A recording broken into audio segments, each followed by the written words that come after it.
అందరికీ నమస్కారం అండి. ఇప్పుడు మీరు చూస్తున్నది శ్రీ గణపతి సచ్చిదానంద ఆశ్రమం. ఈ ఆశ్రమం మైసూర్‌లో ఉన్నది. దీన్ని మైసూర్ దత్తపీఠం అని కూడా పిలుస్తారు. ఇక్కడ వచ్చేటప్పటికి ఈ ఆశ్రమాన్ని శ్రీ గణపతి సచ్చిదానంద స్వామి వారు నిర్మించారు. ఈ ఆశ్రమంలో మనకి దత్తాత్రేయ స్వామి, రాజరాజేశ్వరి అమ్మవారు, కార్యసిద్ధి హనుమాన్, వెంకటేశ్వర స్వామి టెంపుల్, అదేవిధంగా ఇందులో ఈ ఆశ్రమంలో ప్రత్యేకత ఏంటి అంటే ఇక్కడ పక్షులు ఉంటాయి లోపల. ఆ పక్షులైతే మాట్లాడతాయండి. ఏ విధంగా మాట్లాడతాయి ఏంటి అనే ఇన్ఫర్మేషన్ మొత్తం కూడా ఈ ఆశ్రమం లోపల ఉన్నటువంటి పూర్తి టెంపుల్స్ అన్నీ కూడా మనం ఈ వీడియోలో చూద్దాము. అయితే కొంతవరకు మాత్రమే వీడియో తీయడానికి మొబైల్ ఎలో ఉంటుందండి. ఇక అంటే పక్షులు మాట్లాడతాయి అని చెప్పాను కదా, అవన్నీ కూడా వీడియో తీయడానికి మనకి పర్మిషన్ లేదు. అదేవిధంగా గుడి బయట మాత్రమే మనం చూడగలము. గుడి లోపల ఏవైతే దేవతా విగ్రహాలు ఉంటాయో ఆ విగ్రహాలు కూడా మనం చూడడానికి ఉండదు. అంటే కొన్ని చోట్ల మాత్రమే మొబైల్ ఎలో ఉంటుంది. కొన్ని చోట్ల మొబైల్ అయితే గనక వాళ్ళు నాట్ ఎలౌడ్ అని చెప్పేస్తారు. ముందుగా అయితే గనక మనం ఆశ్రమం లోపలికి ఎంటర్ అవుతాము. ఇక్కడ ఎంటర్ అయిన తర్వాత రైట్ సైడ్ మనకిక్కడ ఇది మీరు చూస్తున్నారు కదా, ఇది పార్కింగ్. ఇదంతా కూడా పార్కింగ్ చాలా పెద్దగా ఉంటుంది. మినిమం 400-500 వెహికల్స్ అయితే పార్కింగ్ చేసుకోవచ్చండి. పార్కింగ్ చేసుకొని వెళ్ళిన తర్వాత మనకి మీకు కనిపిస్తుంది కదా పెద్ద హనుమాన్ విగ్రహం, అదే శ్రీ కార్యసిద్ధి హనుమాన్ టెంపుల్. తర్వాత అక్కడే మనకి వెంకటేశ్వర స్వామి టెంపుల్ కూడా ఉంటుంది. ఇక్కడ పార్కింగ్ వచ్చేటప్పటికి అక్కడ లోపల పనిచేసే స్టాఫ్కి ఒక సైడ్ పార్కింగ్ ఉంటుంది. మనం ఎవరైనా చూడడానికి విజిటర్స్ ఉంటాం కదా, విజిటర్స్కి వచ్చేటప్పటికి సపరేట్ పార్కింగ్ ఉంటుంది. అంటే అక్కడే ముందు వెనక 2 సైడ్ల పార్కింగ్ ఉంటుంది. ఇక్కడ మీరు బోర్డు చూస్తున్నారు కదా, పార్కింగ్ దాటిన తర్వాతే మనకి మ్యూజియం, శ్రీ దత్త వెంకటేశ్వర స్వామి దేవస్థానం, కార్యసిద్ధి హనుమాన్.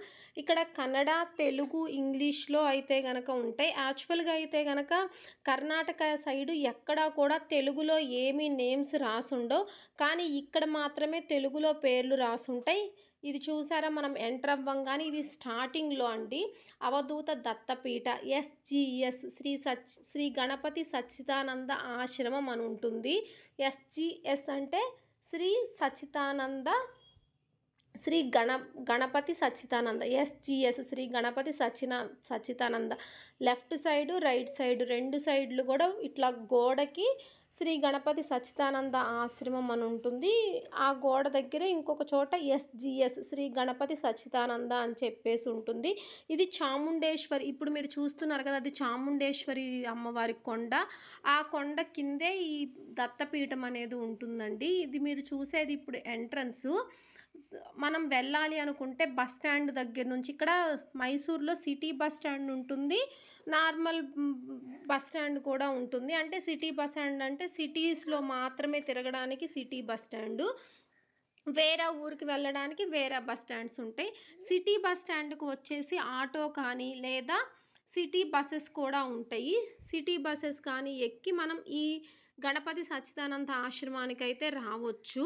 సో చాలా దగ్గరగానే ఉంటుంది. నంజనగూడ వెళ్ళే దారిలో ఉంటుంది. ఇంతకు ముందే నంజనగూడ వీడియో నేను మీకు ఈ ఛానల్లోనే ఉందండి, ఒకసారి కావాలంటే చూడండి. నంజుండేశ్వర స్వామి శివుడు ఉంటారు అక్కడ. చాలా దక్షిణ కాశీ అని చెప్పి పిలుస్తారు ఆ నంజుండేశ్వర స్వామిని. నంజుండేశ్వర స్వామి అంటే నంజనగూడ వెళ్ళే దారిలోనే ఈ ఆశ్రమం ఉంటుందండి.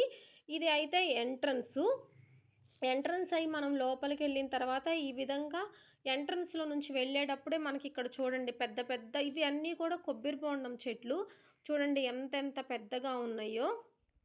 లెఫ్ట్ సైడ్ వచ్చేటప్పుడే మనకి ఇంతకుముందు చెప్పాను కదా, వెంకటేశ్వర స్వామి, కార్యసిద్ధి హనుమాను అండ్ పక్షులు ఉంటాయి, పార్క్ ఉంటుంది, పక్షులు మనతో మాట్లాడతాయి. ఇది ఎంట్రన్స్ నుంచి మనం లోపలికి వెళ్ళిన తర్వాత లోపల మనకి దత్తాత్రేయ స్వామి, రాజరాజేశ్వరి అమ్మవారు, తర్వాత శివలింగం, ఇవన్నీ కూడా మనకి ఉంటాయండి.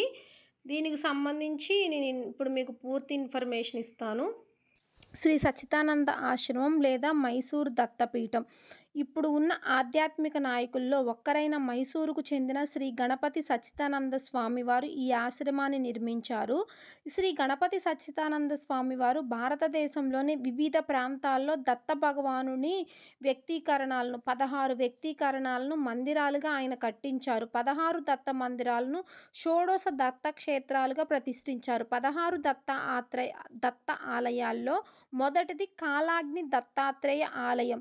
కర్ణాటక సాంస్కృతిక రాజధానిగా ప్రశంసించబడిన మైసూరు చారిత్రక నగరంలోని చాముండి కొండ పాదాల వద్ద ఈ ఆలయం అయితే ఉన్నదండి. ఇదే ఈ దత్తాశ్రమంలో ఈ దత్తాత్రేయ స్వామివారి ఆలయం అయితే ఉన్నదండి. ఇప్పుడు మీకు చూపించిన ఆశ్రమంలోనే దత్తాత్రేయ స్వామివారు ఈ ఆలయాన్ని నిర్మించారు.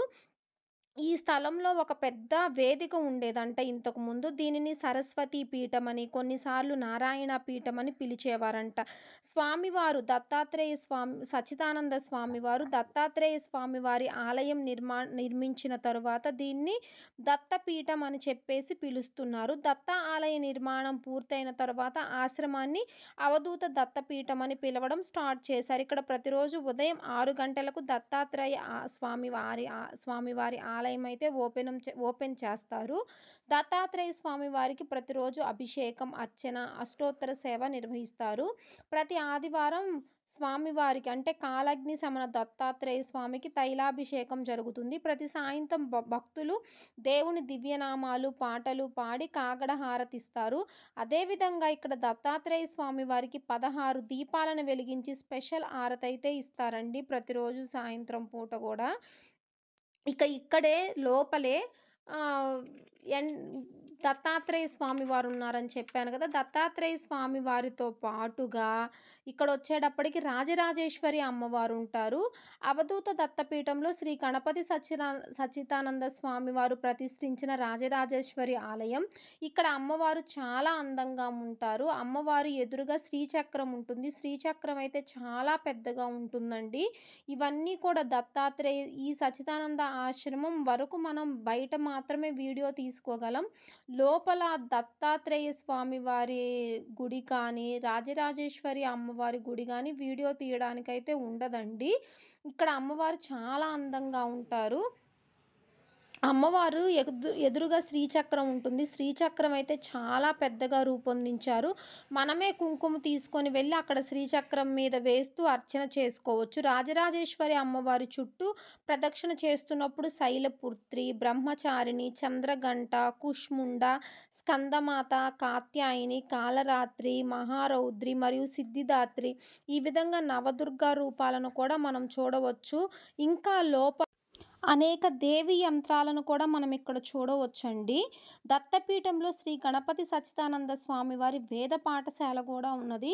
ఇక్కడ వేదాలను చెప్తారు. మనం అంతా దర్శనం చేసుకున్న తర్వాత మనకి లోపలే భోజన సౌకర్యం కూడా ఉంటుందండి. భోజనం అయితే చాలా బాగుంటుంది.